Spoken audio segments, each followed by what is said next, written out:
In a previous interview, you talked about struggling throughout the season. So what changed and how are you able to turn the page so that the end of the season went a lot better? Lexie Hull was on the brink of being forgotten at the start of the 2024 season, drafted 6th overall. In 2022, the former collegiate star struggled to find her place with the Indiana Fever under then-coach Christie. Sides, the once promising national champion, sat on the sidelines watching as others took her minutes. Fans questioned if she would ever live up to her potential. So you have basketball in your genes. Your grandfather played basketball, your dad, and you have a twin sister who you played basketball with growing up. What was it like growing up in that family dynamic? Well, we have a super competitive family, and, having my dad play basketball collegiately, knew that basketball was going to be put in my hands at an early age, but my parents were, super excited about having us try every sport imaginable. So yeah, we grew up, my sister and I, playing a little bit of everything. Then Caitlin Clark arrived, a superstar sensation whose electrifying play style up the WNBA. Clark didn't just change the Fever's offense. She changed everything from team chemistry to individual performances. Her presence created a ripple effect felt by everyone, especially Lexie. At the beginning of the season, my playing time definitely looked different than it did at the end. So trusting that, I was staying ready, putting in the work so that when I did get the minutes out on the court, that I could take full advantage of them. So I was just really proud of myself for trusting the process and staying. In her latest interview with She's for Sports and the Dunker Spot, Lexie did not hold back what happened behind the scenes. How did Clark's leadership transform Hull's trajectory? And what does this story reveal about the rise of the Indiana Fever? Get ready to uncover the untold truth about redemption, camaraderie, and one of the most inspiring turnarounds in the WNBA. The basketball part of the transition is really tough. Everybody out on the court was one of the best players on their college teams, definitely the best player likely from their high school team. So it's just this mishmash of the best basketball players. And then you're playing against people that have been there for years and years. The 2024 season couldn't have started worse for Lexie Hull, drafted 6th overall in 2022. She had been a key figure on Stanford's national championship team. Yet just 2 years into her WNBA career, she found herself on the bench watching as others like KDL Samuelson and Christy Wallace played ahead of her, and we were just sick that we had lost so many games and also feeling like we were better than that. For trusting the process and staying the course. But trusting the process was easier said than done. For H, the mental adjustment from being a college star to fighting for a role in the WNBA was challenging. My role is just getting to the open spots, and we have such a good offense that people find the open person.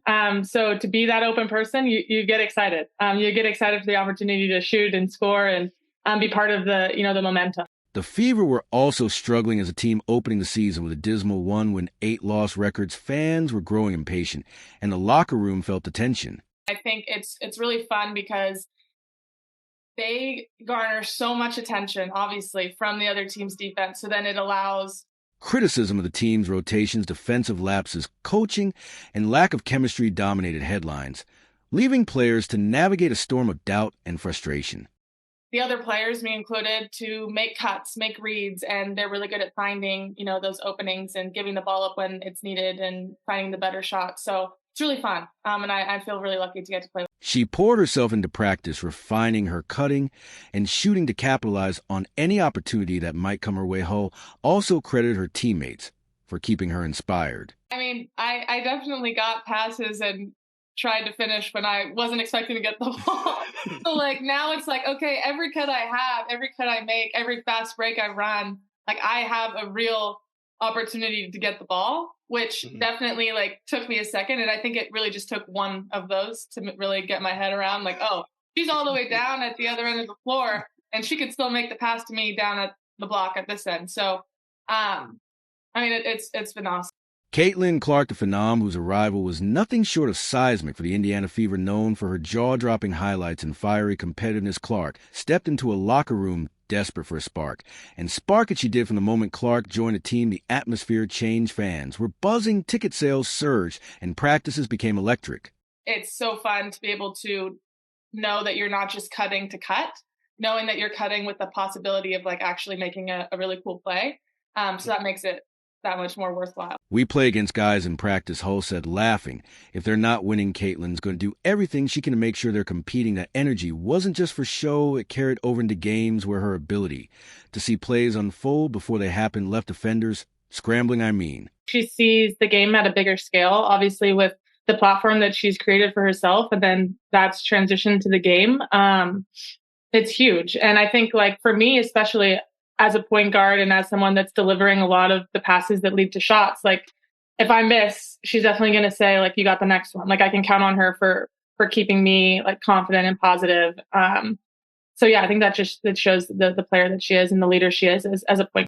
Clark's ability to read defenses and deliver passes into tight windows transformed the Fever's offense. Suddenly, players like Hull found themselves wide open in spaces they hadn't been before. She's making passes I didn't think were possible. Hull added the team, began scoring more efficiently with Clark's presence, drawing defenders and creating opportunities for her teammates. It's really awesome to get to know her as well because, you know, she's a great person, but you have all these expectations put on her and our team has put on her and fans have put on her. So to see her kind of be so mature in that transition, it's been really awesome. And I'm just really proud to, you know, have her on the team. And it's an Her competitive fire was contagious, pushing everyone to elevate their game. It wasn't long before players began feeding off her energy, believing they could compete with anyone in the league. Clark's arrival wasn't just about numbers or flashy plays. It was about culture. Hull described how Clark's maturity and leadership immediately resonated with the team. The Indiana Fever had a history-making year. What was that like for you to be a part of that?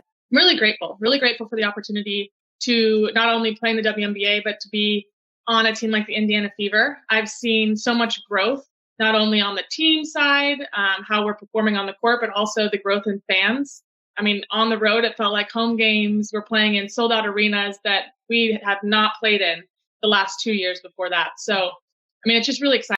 And step up they did as the Fever began to gel. Their offense transformed into a cohesive, dynamic force. The game becomes so much more fun when you know you're cutting with real chance to make a play. Paul said for the Fever, Clark wasn't just a rookie. She was a game changer, but was her arrival enough to turn the season around? That answer will unfold in the weeks to come. All of it comes down to trusting the process. And part of that process is making sure that the work's getting done. If you made it this far and are enjoying the video, don't forget to subscribe, and turn on all notifications. We know watching this video takes some of your time, and we appreciate you. Now back to the action.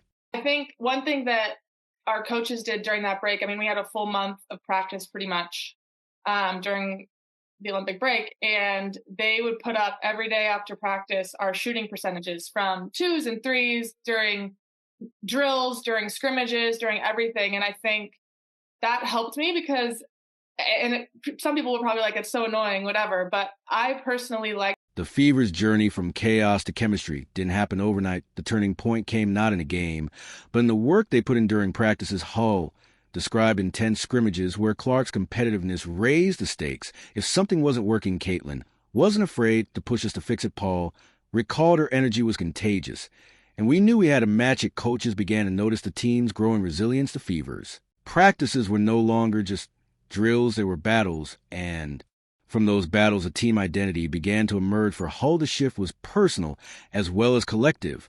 Numbers don't lie, unfortunately, and they're very drastic. My first 2 years, I was just so upset because I was putting in so much work, and my shooting percentages, I would granted get 1 or 2 at the max, 3s a game. So it's hard to be super efficient when the pressure is really on for those couple shots.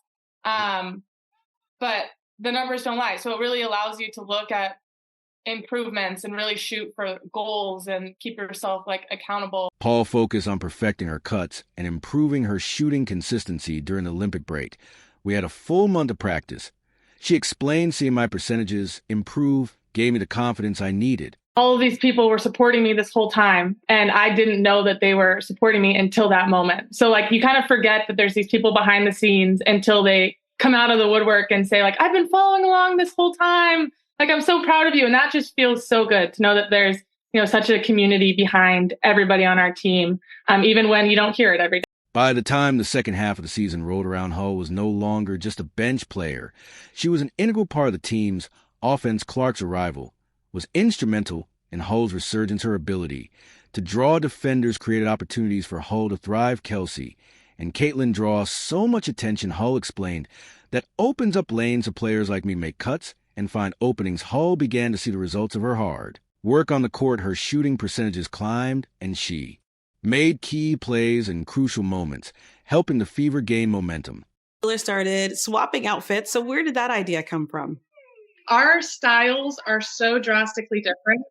So we were just joking, like, I wonder what it would look like if you could pull it off. And the first outfit was something so outside of what I would have ever picked out of my closet. And they're like, that's not going to look good on me. I'm like, all right, let's try. So then I tried it on and everyone was like, you pull it off, you pull it off. So then it just became part of the pregame tradition. And it's a really fun, lighthearted way to just, get us in the mood. As the Fever started winning games, the impact of their chemistry became undeniable.